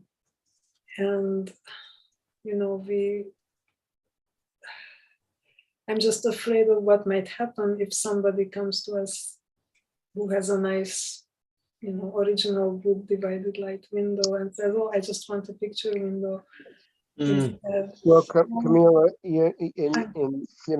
again, I say I'll go with whatever you want. Nobody sees that. There are windows that have been replaced that I suspect over a decade ago. I'm not sure how long the preservation committee has been around, but it hasn't come back to bite you. But I don't think you're compromising your ethics in this particular case, but I understand your concern that some might see it as that. I don't, but again, this is your decision, and I'll respect whatever way you want to go with it. No, I think you're raising, there's definitely an ethical question. I don't know if I quite see it the same way, but I'm glad you're raising it. It's not an original window. The whole back section's not original. And so maybe the way I would explain it is, for something that has no consequence to the public right of way, particularly if the applicant were asking for it, I would be inclined to say, sure, that makes the house more livable. I think honestly, what I'm bothered by is that the 6 light doesn't make sense in light of the 6/6s. I think it should be a 12 light. And I don't know that I would really want that personally, but that's my thinking. Yeah, I agree, because the way that it is now, it does kind of divide each light to a size, and scale that matches the double hung windows, as if it's like 3 double hung windows together, kind of. But then, even given that logic, it's like, to Tom's point, that they would have further smaller divided lights and, you know, each kind of faux top and bottom sash, if that makes any sense. So I see your point, Camilla. I mean, I think that if this, you know, if it wasn't on the rear of the house, then, you know, I feel like we would have to implement some kind of divided light pattern that, you know, that works with the rest. But I feel like now it's not. I think no matter what, it's not going to do that. You know, I feel like even if we go with maintain what's there, or 12 over 12, I don't think either way it's going to look right, and it might just end up looking funkier than just, you know, kind of leaning into the fact that it is a picture window on the rear of the house. But that being said, I also, like, I don't, you know, I totally hear your point about setting a precedence. So I feel like if we are to leave it up to an option, whether there's divided lights or not, we would have to come to some kind of consensus over what the grid pattern is, and, you know, what the logic is of, you know, of how we landed on that. So and even there, again, like, I don't know what the right way to treat this window would be as of right now, but maybe there is a divided light pattern that makes sense that I just can't see right now. If I can speak to that. Sure, go ahead, Craig. It's my opinion. Now that Tom brought it up, and I thank you for that, Tom. I think it makes the house more livable. I think it makes the experience of living in that home, when we have visitors, when we're caring for people, that house is used more for mission work. I don't know if everybody understands. We use it for visiting pastors. We use it for homeless. We use it as a battered women's shelter. It gets used for whatever comes our way that we can use it to help people. It would be nicer as a picture window. I will go on record, and I did not take a picture of the other side, which now I feel bad, because I think the other people on the board, Tom, need to understand that there is a net gain of 2 windows that are similar but are not really a proper match when everything gets put together, and then there are 2 that don't match anything. So there's really a net gain of 4 windows that will be more consistent with the rest of the house. So I guess now I'm asking for a trade, because only because if it was on the side or in the front, absolutely would just stay the way it is. Or I would negotiate that maybe it would be a 6 over 6, or so we come up with something, because we do respect, you know, its location in a historic district, and part of the building is very historic, even though it's not on the register, which may change. You know, so I'm not going to push on it. I'll go whatever way you want. We made application, you know, that basically we're not making changes. We're just taking existing measurements, ordering custom sized windows to plug in, and that so everything matches much better and is more congruous with the rest of the house. So unfortunately, I don't have representation of the north side of the house in here, but, you know, there was a site visit. I think Tom can, because we did have the conversation about net gain, and Camila can confirm what I said here. Great. I Thanks, Craig. understand you. Thank you, Craig. And You're I welcome. appreciate your point of view and everyone's point of view, obviously. No, I have 2 ideas. One is that we can entertain a motion to approve the change of these windows, leaving the picture window to the client's discretion. We could also separate out the picture window as a separate motion that would give you the opportunity to vote your conscience, your feelings about it. And at least register that that is not how you would proceed.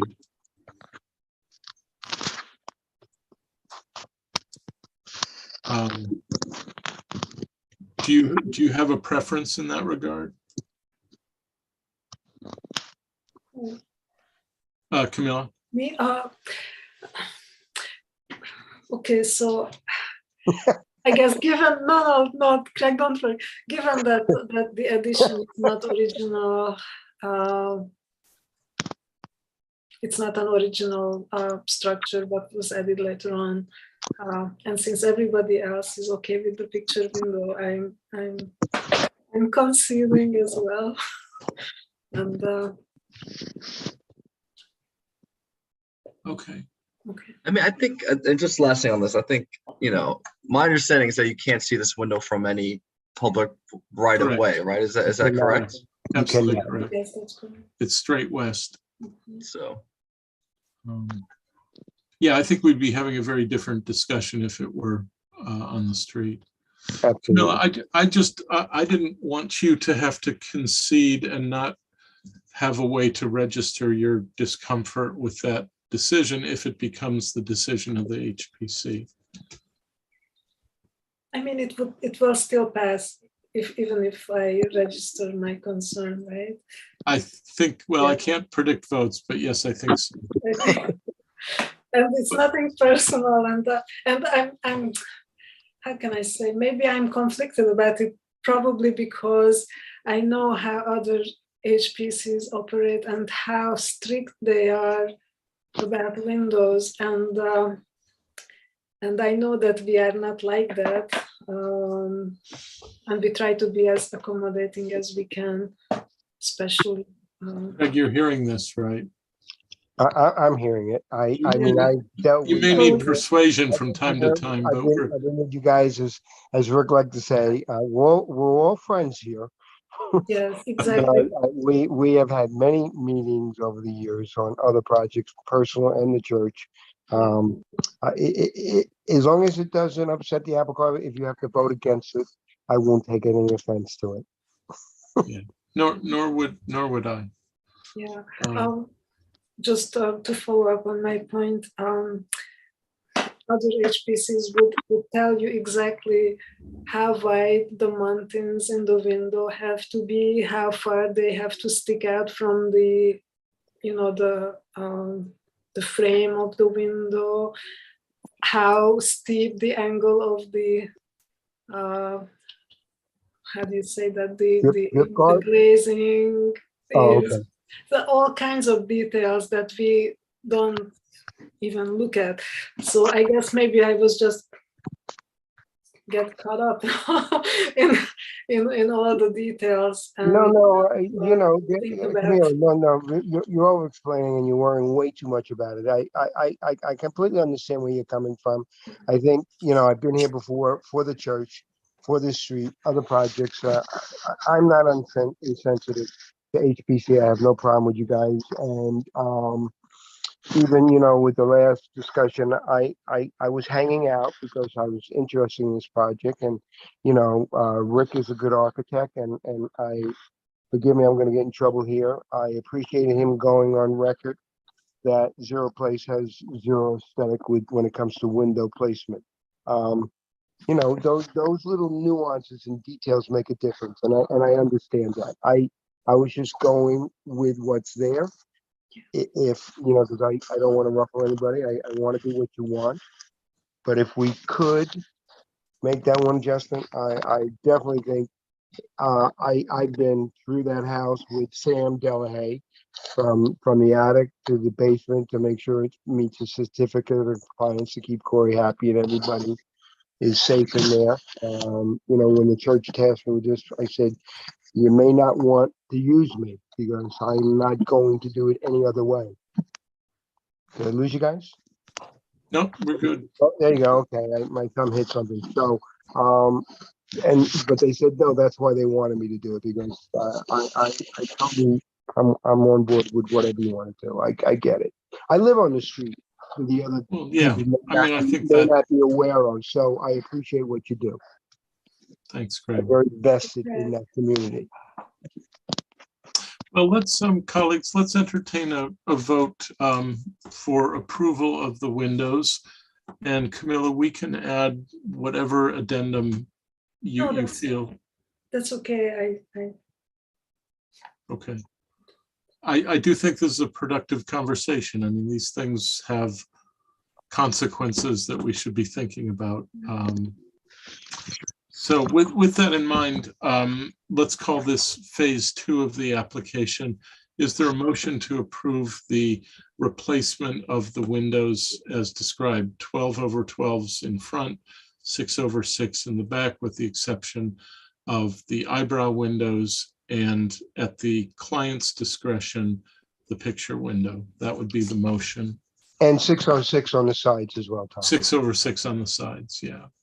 Actually, I just have one question. So are we voting to approve just the actual windows, or also the trim around them? Because in the proposal that we got from Roberts, it mentions that his prices proposal had included the window build out on the exterior, which is, I'm assuming that's the casing, because when I looked up the spec for these windows, you could have an integral casing, which it specifically says in the proposal that there will not be an aluminum wrap on the exterior frame, but the price includes the build out. So I guess just some clarification on that. Yeah, the clarification on that, and that is going to be some of the clarification I'm going to have with Kevin, Roberts Roofing owner, is going to be based on kind of what we decide is going to happen with the siding, and makes sense. Is going to hopefully, I don't see why it wouldn't. We're going to have 3 months to make that decision before the windows even get here. And okay, then so that's right. So that's a different phase. Correct. Okay, great. Right in with the different phase. Yeah, so that really will become part of the siding issue. Yeah, which makes a lot of sense. Okay. Great. Well, you guys are paying attention. We pay attention on this. So is there a motion to approve with those details? I'm seeing. I so move. Moved by Steve. Is there a second? A second. By Camilla. Okay. Further discussion or questions? Okay. Could we have a vote of all those in favor? Okay. That would be me. Okay, that's unanimous as well. So Craig, phase 2 is ready to roll. Great, thank you. Please keep us in mind as you negotiate a solution. Please bear in mind how really difficult vinyl is in the marching orders that we're subject to. It's just kind of the worst thing there is, or it's in the top 5 worst things that can happen. So no, you shared that with me. I understand where you're coming from, and yeah. And do you have anything after me tonight? Just no other clients, but we have some business. Okay, can I just very quickly just give you an update on the church yes, heating please. system? Because yes. I think I'm going to ask you and Camila to come back again, because something I didn't notice and you guys didn't either when we talked about the placement of those units, even though they're going to fit in the well and I wanted to cluster them all together if I could, it's not going to work out quite as well as we thought. So I'm going to have to do something a little different, and I'll explain it just quickly and you'll understand when you get there. But that church location, there was a Lefevre house there that was taken down, a stone house, and there were many markers of families that had been involved with the Hasbrooks as well, Lefevres. There's some stonework that was removed from that structure that are integral part of the foundation, and you can see them, and we really don't want to cover them with these units. Okay, yes. I remember seeing some markings and I didn't know what to make of them. Yeah, and so we have to kind of respect that historical value, that those markers relate to the previous house that was taken down and the land given by the previous owners to build that church. So, most people won't know it, but again, I know it now, you know it now, and we have to take that into consideration. Yeah. So Craig, you're asking us to have historic sympathy. No, I'm That's our asking you to business. come back and visit with you what now it looks like how we're going to have them in a couple places that we originally didn't plan. But it's still going to be the same story. They will be in the well. We'll still come up with either a screening, on each side in two places instead of one place. And, I don't think it's anything really insurmountable, but I No. just want you to know that I don't want to do it that way. Yes, I guess I'm asking sympathy for you. I was actually making a joke. Like I you know would you know, were. if we were in I a know live you are. meeting, And that would now have been you got obvious. me going on. Historical sensitivity is what our It's purpose what is. you're all about, so you can't fault me. Yeah. Craig, what I could do, I have a couple of good photos. I mean, you're a photographer as well, so maybe this doesn't help, but I took some pictures of the areas we were talking. If you want to mock up something, send it along. But Well, I'll go take the pictures and I'll just email them to everybody tomorrow. yeah, that sounds great. Okay. Thanks very much. I'll do some close-ups and then I'll do some away back, 8-10 feet so you can see the proximity and you'll understand. Sounds great. Okay. Thank you, everybody. I very Thanks, much Craig. appreciate it. Can I All right. just say something? If we need another site visit, I'm happy to meet Craig anytime. Thank you. I gave you that warning, but let's start with the pictures. I think it'll serve. And, but I think we will need a site visit so I can show you what the new plan is. Okay. I may have to delegate that. I'm going to be leaving town Yes, Thursday. you are. You think you're going to Italy. Yeah, I am. I'm jealous. I'm jealous. Where they take their preservation seriously too, I must add. What? Well, you're saying we don't? Come on. No, I'm saying we do. We do, but they do too. All right. So we'll start with the pictures. Camilla, I'm going to leave. Are we okay? I thank you for your offer. Yeah. Thank you, Craig. And Yeah. we have time. That project's not going to happen. You're going to be going for a month, Tom? Yeah, a little over. Yeah, basically. But we have time. Yep, that sounds great. All right. Thank you, everybody. Thanks very much, Craig. Always a pleasure. All right. Good night. Good night. Good night. Everybody, thank you very much. Camilla, I want to thank you for speaking out. I mean, I didn't see that issue the same way, but it's really important that everybody speaks her mind. And you're right that we've got to be thinking about precedent. I'm hoping that any record, I mean, including this video, will show that we really labored over that question and we're not ignorant of what giving permission would do. So I think that can be our defense. Anyway, thank you. Let's try to wrap up in just a few minutes. So last week we got through a lot of this agenda. There are a couple of things that we probably should point out. One is we haven't approved the minutes. I've now learned from Valerie that we don't actually have to vote on that, but we can just take them by, what is it, acclamation? Val, am I using the right term? Yeah, I think you can accept them, but if people have changes, then you would need a vote. Okay. Did anybody see anything in the minutes that needed to be changed? I haven't. No. Okay, then we can take those as accepted, Val. Thank you, as always, for having such nice minutes for us to look at. Thank you. The other thing I wanted to point out is local law number 1 of 2022. That's item C3. Permits, it's basically a model for future hybrid meetings. And this is going to come up next because I'm going to be away, but happy to join the meeting remotely. And so basically what's articulated in this law is section B, outlines or enumerates the reasons that one of us could miss a meeting in person, but still attend remotely. And this definitely looks like a long-term consequence of the COVID experiment, that the idea is to broaden public input and to allow, had internet worked, Steve, your attendance at a meeting last week when everybody else might have been present. So we'll be testing that on July 18th when I video conference in. I believe under item 5, Val, if you could just scroll a little bit.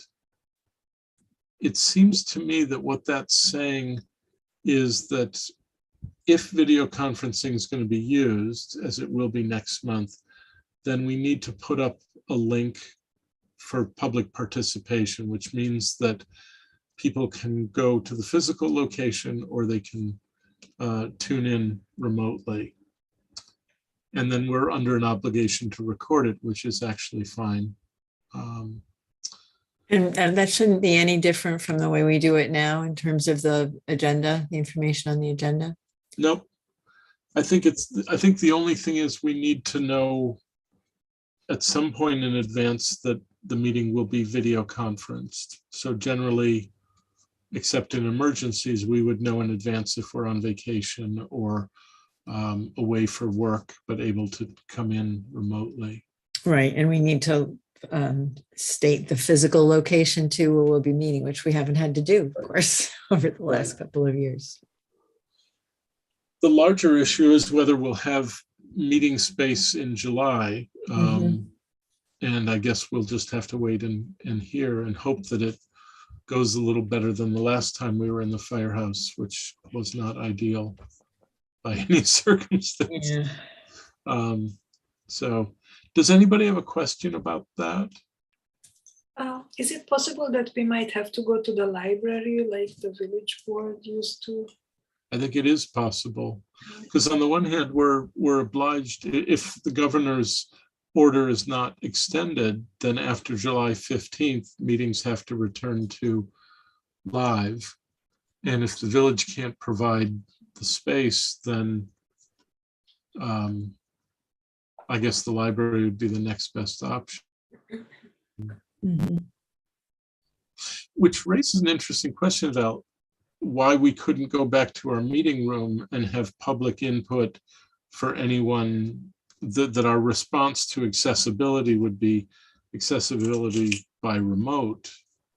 Yeah, that isn't quite the same as the experience of being in person though. And I think that that's really the distinction. Yeah, I guess it's somebody's option to use it, but not our option to impose it. Right, right. Anyway, that struck me as something just we should highlight. The other thing Craig mentioned is that the church is looking to do, major heating and air conditioning, and that's going to involve some thoughtful screening on the outside, because the units are going to have to occupy the two sides of the church as well as the back. And Camilla and I did a site visit. We thought we had a pretty good solution. It sounds like we just need to play with the nuances of that.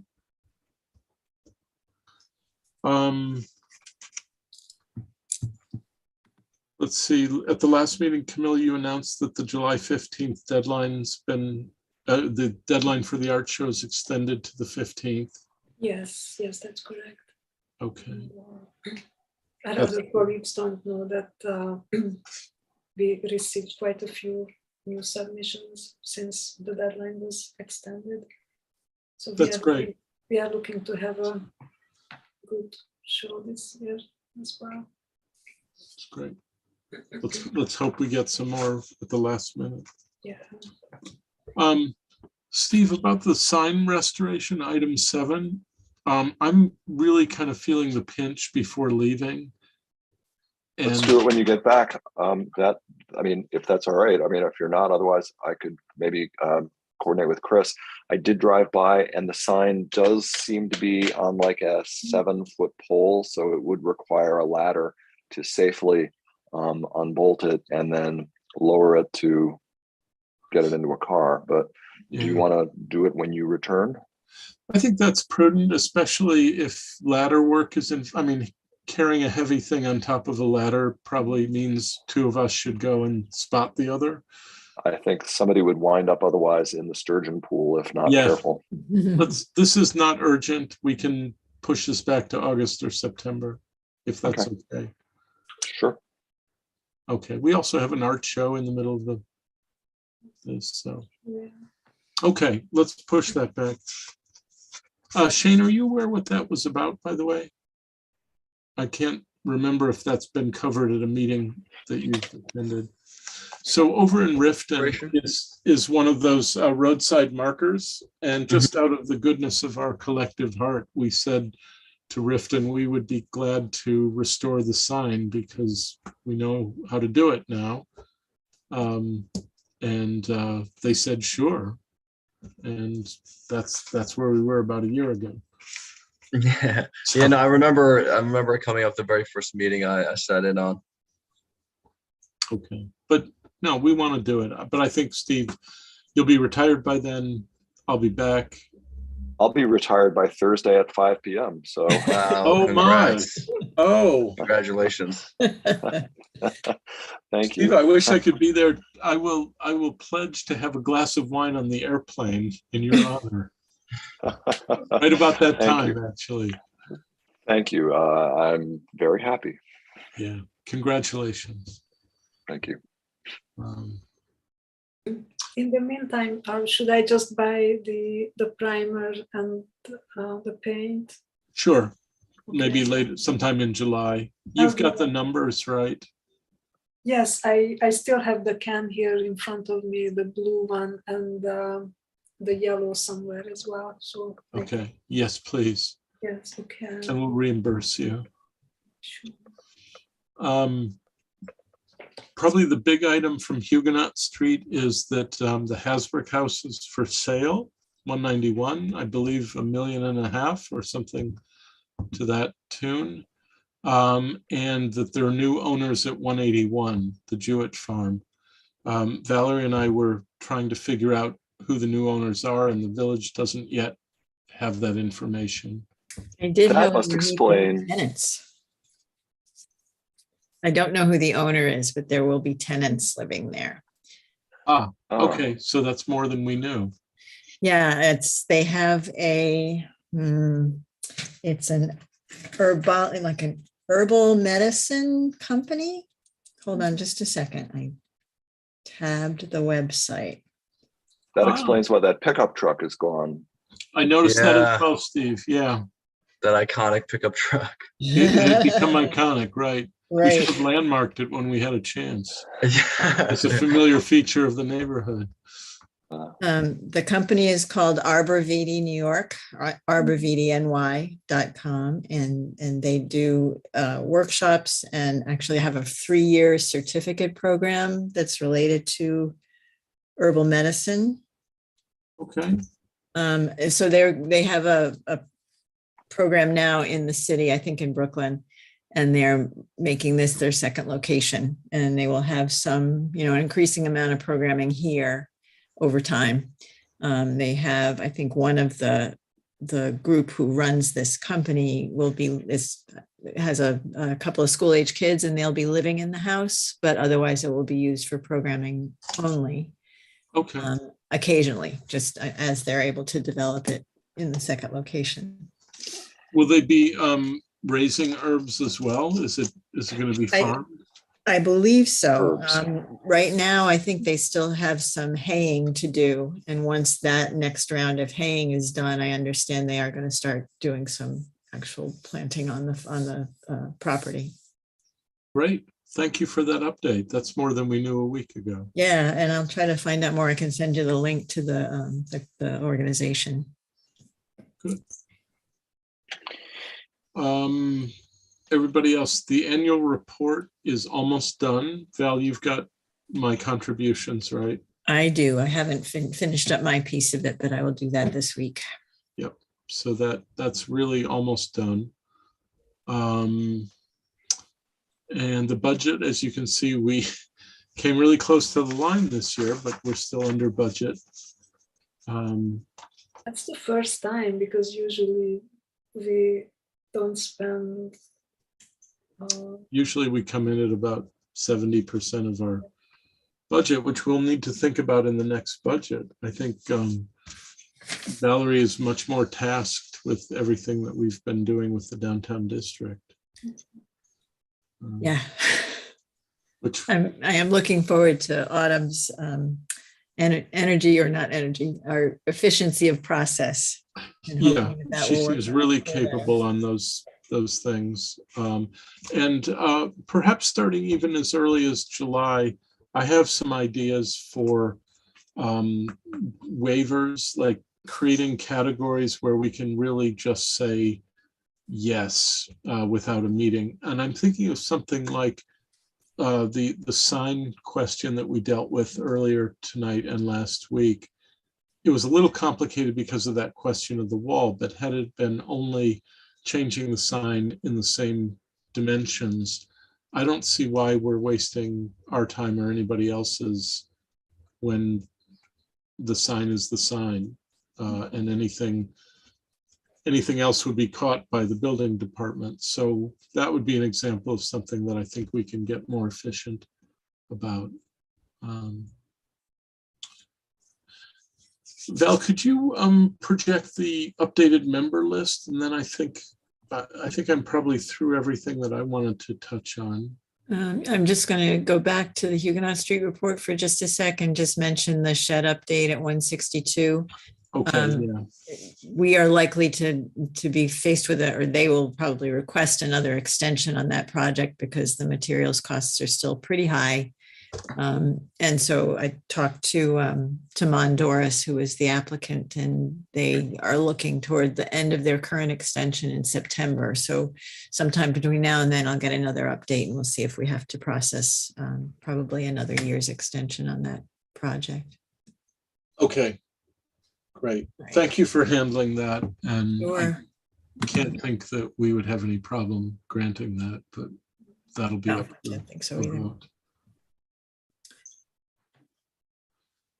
So if everybody could just look at your own listing and make sure that it's letter perfect. Yes, mine looks. Mine's right. Okay. The only thing I'm seeing, Val, on my screen, Shane's first name is a different color Oh, really? in that link. Am I the only one? Oh, And yeah. also, You know what? You're right. In the email.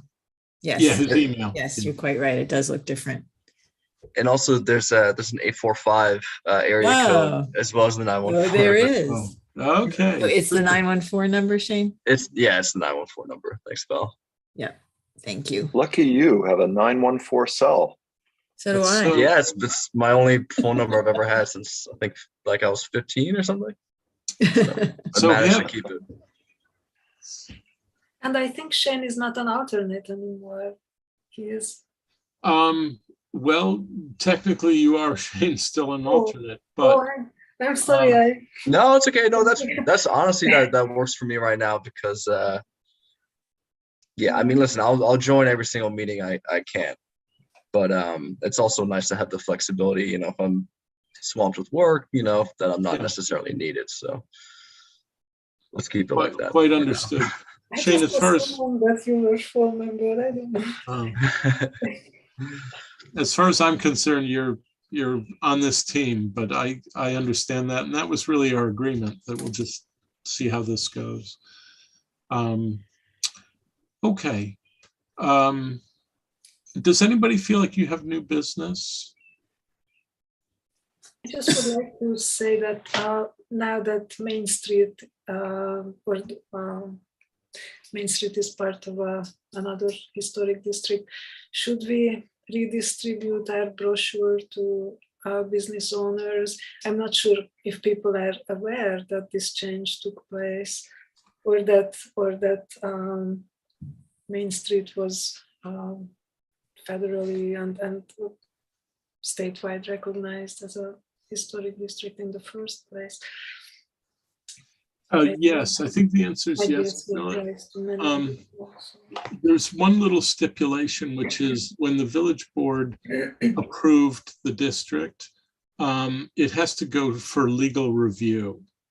And so before we start publicizing anything, we should wait for that last I see. Okay. stage. And, I can get that from Autumn. I can approach the mayor, but I think not only should we do that, but we might also want to prepare. I was actually thinking like a sit down with somebody from the newspaper and just kind of do a big feature article, giving the rationale, giving the background, like, to some degree, like just kind of controlling how this thing gets understood so that we shut down misconceptions. Yeah, definitely. But the last I heard, it was going to go to legal review, and I haven't heard anything since. Thank you, Tom, for that clarification. Yeah, no, it's a great point. And I thought, the difference, it's interesting how Zero Place was brought up. We were consultants to that. And there are details that I'm not very happy with in that building, but we didn't actually have control. We never got to vote on that, for example. We expressed ideas, those ideas were sent forward. But with a historic district, we're going to have a lot more control over making sure our recommendations hold. I think the cornice on the building doesn't work. I definitely agree with you about the windows, Camilla. It's really kind of unpleasant. So I thought we had a good discussion about 184 Main. I really do. I thought that was really productive, and I hope they feel the same. How about a motion to adjourn? Shane, I saw Shane first. Steve. All those in favor of adjournment? Right. Okay. So ends the meeting of June 20th through July. June 27th, the first ever. Steve, all best in your last, 72 hours of, well, not even. Not even, but close enough, and safe travels to you. Thank you. And I really will, I'll be lifting a glass in your honor Thursday night, somewhere over the Thank you. Atlantic. Enjoy. Yeah, thanks. Enjoy your last couple of days. Camilla and Shane, thank you very much. Have a good week, and we'll be in touch by email. Yes, definitely. All right, Thanks, sounds everybody. good. Take care, Good everyone. night, everybody. Bye. Okay. Good night. Good night.